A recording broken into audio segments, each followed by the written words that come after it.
Picture में कोई एक होता है, तुझे देखकर मुझे ऐसा ही लगा। कौन हीरो? नहीं, विलन।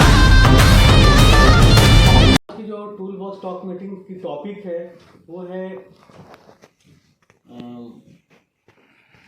केमिकल, यानी कि सीमेंट के साथ आप लोग काम कर रहे हैं, कंक्रीट कर रहे हैं ना।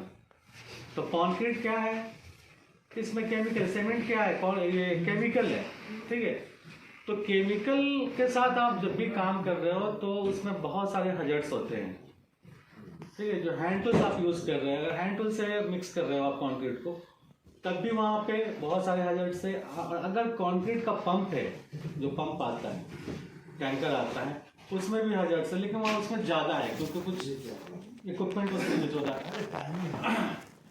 तो वहाँ पे क्या क्या हजर्ट्स है ये समझना होगा कि कंक्रीट, ठीक है, वो क्या एयरबॉर्न कॉन्टामिनेंट्स हो जाएगा, यानी कि सीमेंट जो डस्ट है, पाउडर है, वो हवा में उड़ता है और आपके रेस्पिरेटरी सिस्टम के थ्रू लंग्स में जाता है। तो यूजुअली क्या होता है कि सीमेंट के साथ एक सिलिका डस्ट होता है, सीमेंट के साथ सिलिका बोलते हैं, और भी कई चीज़ें यूज़ होते हैं कंस्ट्रक्शन इंडस्ट्री में जिसमें सिलिका होता है, सिलिका डस्ट। तो वो क्या है कि ओवरडोज, ओवर एक्सपोजर होने से हमें सिलिकोसिस हो सकता है। तो सिलिकोसिस क्या है, it's a type of disease, ठीक है, कैंसर, ये हो सकता है। तो कंटिन्यूअस एक्सपोजर रहेगा, लॉन्ग टर्म हो रहेगा, तो आपको ये प्रॉब्लम हो सकता है। उसके अलावा आपको हैंड टूल्स आप यूज कर रहे हैं तो पिंच पॉइंट हो सकता है, स्लीप कर सकते हो वहाँ पे आप, कॉन्क्रीट की वजह से पानी है ना वहाँ पे, स्लीप हो सकते हैं। उसके बाद एर्गोनॉमिक्स, यानी कि इन्वायरमेंटल भी प्रॉब्लम हो सकता है, ज़्यादा गर्मी, ज़्यादा ठंडी या ज़्यादा नॉइज पॉल्यूशन, तो ये सारी चीज़ों को कंसिडर करना पड़ता है। तो केमिकल क्या है कि कई रूट्स होते हैं एक्सपोज होने के, केमिकल्स का 4 रूट्स होते हैं। अगर आप कहीं भी काम कर रहे हो केमिकल के साथ, तो केमिकल में तो बहुत सारे केमिकल्स होते हैं, जैसे जो भी ऑयल एंड गैस में काम कर रहे हो आप, कोई भी अगर सॉल्वेंट यूज़ करो वो भी केमिकल है। उसके बाद पेंट, डीजल, पेट्रोल, ये सारी चीज़ें केमिकल है। ग्रीस हम लोग यूज़ कर रहे हैं ना अभी पाइप में इंस्टॉलेशन के टाइम में, तो वो भी केमिकल है। तो केमिकल्स एक्सपोज होने के 4 रूट्स होते हैं। पहला होता है इनहेलेशन, यानी कि आप वो हवा में आ जाएगा वो केमिकल और हम जो सांस के थ्रू ले लेंगे अंदर चला जाएगा, इनहेलेशन। दूसरा हो जाएगा इंजेक्शन, ठीक है।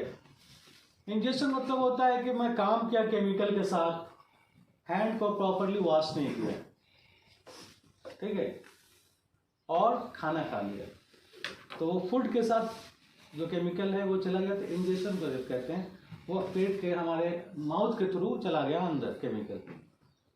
उसके बाद जो है इंजेक्शन होता है।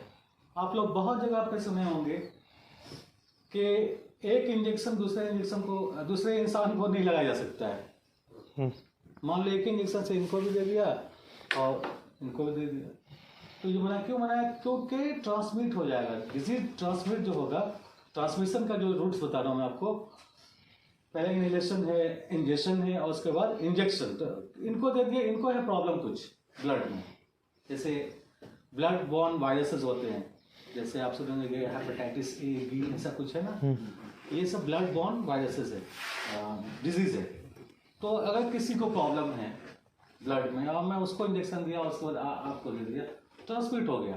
तो इंजेक्शन से भी होता है, तो इसीलिए एक इंजेक्शन यूज करके फौरन उसे डिस्पोज किया जाता है, और दूसरा पेशेंट है तो दूसरे को न्यू इंजेक्शन देते हैं। और लास्ट में जो है डायरेक्ट कांटेक्ट होता है, डायरेक्ट कांटेक्ट, ठीक है। मान लें अगर केमिकल इनके कपड़े में लगे हैं और मैं बगल में उनके बाजू में बैठ गया, तो क्या होगा, हमारे साथ, हमारे कपड़े के साथ वो कांटेक्ट हुआ और ट्रांसमिट हो गया, ठीक है।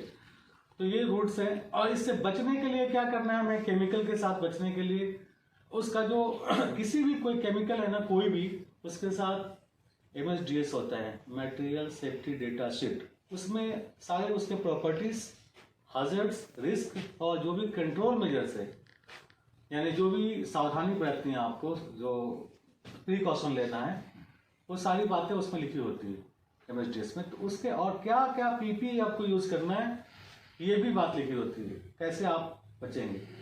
तो आप लोग कंप्लीट PPE यूज़ करेंगे। रेस्पिरेटरी मास्क जरूरी है, कभी भी आप केमिकल के साथ काम कर रहे हैं। सीमेंट स्पेशली हमारे पास तो बहुत ज़्यादा हाइड्रेटस केमिकल यूज़ होता नहीं है।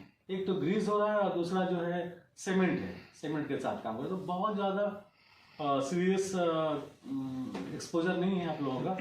लेकिन फिर भी आप लोग जब भी कंक्रीट मिक्सिंग करें, उसके साथ काम करें, ठीक है। होशियारी रखें कि हैंड ग्लव्स रहे, क्योंकि स्किन पे टच होगा तो स्किन इरिटेंट होता है। उस पर जो पैकेट होगा ना सीमेंट का, उस पर लिखा होगा कि क्या क्या इसमें हजार्ड्स है। उसमें पिक्चोग्राम होता है, पिक्चर्स, उससे भी पता चलता है। जैसे इन्वायरमेंटल हजार्ड, हाँ, और कार्सिनोजेनिक होगा, यानी कैंसर पैदा करने वाला अगर कुछ उसके अंदर होगा तो उसमें वो भी फोटो होता है, उससे पता चल जाता है। तो आज की टीवी टीम, उम्मीद है मुझे कि आप लोगों को समझ में आई होगी, और अगर नहीं समझ में आई है तो पूछ सकते हैं